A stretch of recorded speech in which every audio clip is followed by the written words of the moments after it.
2025 കയ്യിൽ നിന്ന് പോയിന്ന് തോന്നുന്നവരുണ്ടോ? ഇതാ ഒന്നുകൂടെ, ബജാജ് നമ്മളെ പ്ലാറ്റിനം നിർത്തലാക്കാണ്. എന്തിനു വേണ്ടിയില്ലേ? അതന്നെയാണ് ബജാജും ചോദിക്കുന്നത്, എന്തിനു വേണ്ടിയാണ് ഇങ്ങനെ ഒരു ബൈക്ക്? ഗ്ലാമർ, ഹോണ്ടയുടെ SP125, ഹോണ്ടയുടെ ഷെയിൻ, ഇങ്ങനെയുള്ള ഇടിവെട്ട ഐറ്റങ്ങൾ ഉണ്ടാകുമ്പോൾ പ്ലാറ്റിനയെ ആർക്കും വേണ്ട. കഴിഞ്ഞ കുറച്ച് വർഷങ്ങളായി പ്ലാറ്റിനയുടെ സെയിൽ കുറഞ്ഞു എന്നതാണ് പ്ലാറ്റിന നിർത്താനുള്ള കാരണം. സെയിലൊക്കെ പറ്റ കമ്മി ആയതുകൊണ്ട് തന്നെ പ്ലാറ്റിന ഒരു ആപ്പൂപ്പ് വാഹനമാണ് എന്ന് നിങ്ങൾ വിചാരിക്കരുത്.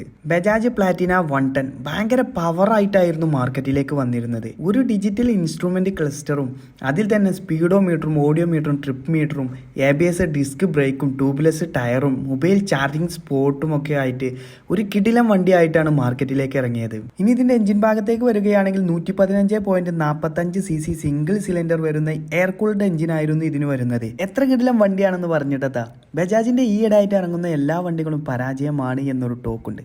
ശരിയാണോ ഗൈസ്?